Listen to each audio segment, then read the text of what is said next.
Hello friends, once again मैं आपके लिए एक और वीडियो लेके आया हूँ। वीडियो का टाइटल है ओशो जोक्स वॉल्यूम 4। ओशो जी कहते हैं कि सारा खेल तुम्हारा है। तुम ही हो नाटक के लेखक, तुम ही हो उसके पात्र और तुम ही हो उसके दर्शक। जीवन का आरंभ अपने रोने से होता है और जीवन का अंत दूसरों के रोने से होता है। इस आरंभ और अंत के बीच का समय भरपूर हास्य से भरा हो, बस वही सच्चा जीवन है। भरपूर हास्य के लिए ओशो जोक्स, ओशो की वाणी, ओशो की जुबानी से सुनो। नसरुद्दीन ने कहा, गुरुदेव, सुख दुख में संभाव रखना। अरे वर्षा हो कि ना हो, अपने को क्या पड़ी, सब बराबर है। आप भी कैसी बातों में पड़े,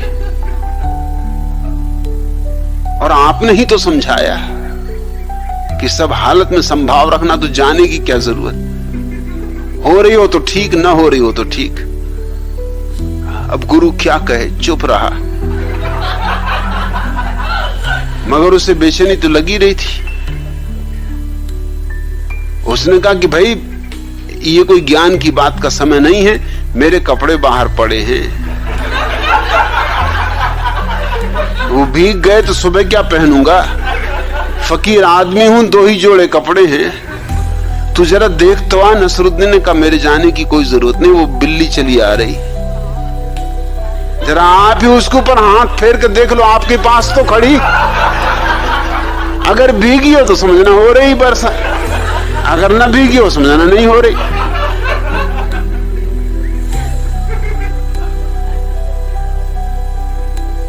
गुरु क्या कहे। गुरु ने कहा, तो कम से कम तू इतना तो कर कि बिल्ली को भगा दे बाहर। नसरुद्दीन ने कहा, गुरुदेव, इस जगत का स्वभाव ही आवागमन, आना जाना तो लगा ही हुआ है। अरे जैसी आई वैसी चली जाएगी, जो आया सो गया, कौन रहा है। आप भी कैसी बातें कर रहे हो आज। गुरु को क्रोध तो बहुत आया कि इस बकवासी को क्या उत्तर देना। फिर कहा, अच्छा कम से कम इतना तो कर कि दरवाजा बंद कर दे। नसरुद्दीन का, गुरुदेव, 3 काम मैंने कर दिया, अब एक आप कम से कम कर दो।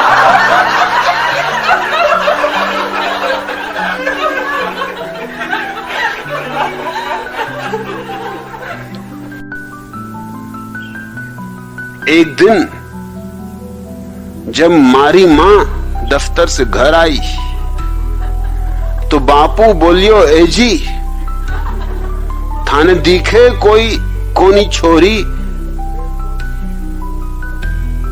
थाने दिखे कोनी छोरो जवान हो रही हो है, कोई अच्छो सो घर देख के या को हाथ पीलो कर दो। काल ने कोई ऊंच नीच हो जाएगी तो खानदान की नाक ही कट जाएगी। बापू जब मारी मां से मारे ब्याह की बात कर रही हो तो मैं किवाड़ के छेक में से सारी बात सुन रही हो सुनता ही मारो चेहरो शर्म से लाल हो रही हो पर कई छोरियां आवे और मां ने रिजेक्ट करके चली जावे, पर एक दिन तन की सूखी मन की रूखी दहेज की भूखी एक छोरी मां ने देखवाने आई। मैं सर पे पल्लियो आंखा नीची करके उनकी तरफ पान की तस्तरी बढ़ाई, पर वह छोरी थी खेल खिलाई, पान लेता वह मोरी आंगली दबाई। मैं दूसरा कमरा में बापू ने ले जाके सारी बात बताई थी तो बापू बोल रहे हो, तेरी तो तबीयत यहीं घबराई थी, तेरी मां भी हमारी आंगली यहीं दबाई थी।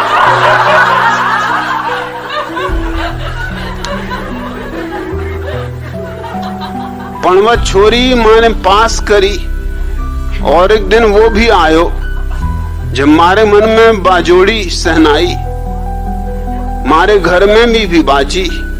फिर आवे पुत्रदान के बाद जब विदा को नंबर आयो तो बापी बोला, बेटा क्यों रोवे है, मैं भी क्या करा, बेटो परायो धन होवे। मैं डोली में बैठो बैठो रोतो रोतो गा रियो थो कि मैं अबला मर्दन की बस यही कहानी कि मुंह पर मूंछ और आंखों में पानी। ससुराल में जब मारा कमरा में प्राणेश्वरी आई तो मैं उनके चरणों में धोख लगाई, पर से पहले ही वह मारो घूंघट उठायो और मुंह दिखाई में जिल्लट को सेविंग सेट थमायो। इम्पोर्टेड थो। एक दिन में प्राण नाथनी ने शिकायत करी, जी थारी चाची री नियत माने खराब नजर आवे, वह बिना खांसा ही मारा कमरा में घुसावे। कालने में आइया वैया बैठो हूं तो क्या होवेगो, मैं मर्दा की तो एक इज्जत ही है, या ही लुट जावेगी तो कहने मुंह दिखावेगो। मत घबरा राम प्यारी भाई। फ्रेंड्स, ऐसे ही वीडियो को देखते रहे और वीडियो को लाइक, शेयर और सब्सक्राइब करना न भूलें, जिससे मुझे मोटिवेशन मिले और आपके लिए ऐसे ही हंसी मजाक के वीडियो बनाता रहूं। ओशो जी कहते हैं कि जो बदला जा सकता है उसे बदल दो, जो बदला न जा सके उसे स्वीकार करो, जो स्वीकारा न जा सके उससे दूर रहो, लेकिन खुद को हर हाल में खुश रखो। वीडियो को पूरा देखें, मजा और भी बाकी है। भारत पाक युद्ध के समय लोगों को जबरदस्ती सेना में भर्ती करके युद्ध के लिए भेजा जा रहा था। सरकारी अफसर नव ब्रह्मचारी श्री मिट्ठूलाल ज्ञानी के पास आए और उनसे सेना में भर्ती होने की विनती करने लगे। ब्रह्मचारी मिट्ठूलाल ज्ञानी ने नाक भौं सिकोड़ते हुए जवाब दिया, ना बाबा ना, राम कहो राम, मैं कभी सेना में न जाऊंगा। अरे मैं ठहरा बाल ब्रह्मचारी, भला मैं लड़ाई पर कैसे जा सकता हूं। अफसरों ने कहा, मगर ज्ञानी जी, लड़ाई से ब्रह्मचर्य थोड़ी ही नष्ट होता है, और अगर आप जैसे हितपृष्ठ ब्रह्मचारी लोग युद्ध पर न जाएंगे तो फिर कौन जाएगा भारत माता की लाज बचाने। ब्रह्मचारी मिट्ठूलाल बोले, खतरा है, इसलिए मैं युद्ध पर जाने में आनाकानी कर रहा हूं। यदि आपको विश्वास न हो तो मैं सिद्ध किए देता हूं। अधिकारियों ने कुछ समय सोचने विचारने के बाद कहा कि यदि आप सिद्ध कर दें कि युद्ध में जाने से आपका ब्रह्मचर्य नष्ट हो जाएगा तो हम आपको युद्ध पर नहीं भेजेंगे। अधिकारियों ने सोचा कि युद्ध में स्त्रियां तो जा नहीं रही हैं, फिर ब्रह्मचर्य भंग होने का सवाल ही कहां उठता है। ब्रह्मचारी मिट्ठूलाल ज्ञानी अपनी बात शुरू करते हुए बोले, सुनिए, अगर मैं सेना में भर्ती होता हूं तो या तो मुझे मिलिट्री के किचन में काम मिलेगा या फिर मुझे लड़ाई पे जाना पड़ेगा। यदि किचन में काम मिला तब तो ठीक है, परंतु यदि लड़ाई में जाना पड़ा तो दो बातें हो सकती हैं, या तो मैं मारा जाऊंगा या जिंदा बच जाऊंगा। अगर जिंदा बच गया तो कोई बात नहीं, मगर खुदा ना खास्ता यदि मर गया तो दो बातें संभव हैं, या तो मैं तोप से मारा जाऊंगा या गोली से। यदि तोप से मेरी धज्जियां उड़ जाएं तो मुझे कोई गम नहीं, परंतु मान लीजिए कि मैं गोली से मरता हूं तो दो बातें हो सकती हैं, या तो मैं जलाया जाऊंगा या फिर गड़ाया जाऊंगा। यदि जला दिया गया तब तो ईश्वर की बड़ी कृपा है, लेकिन यदि गड़ाया गया तो फिर दो बातों की संभावना।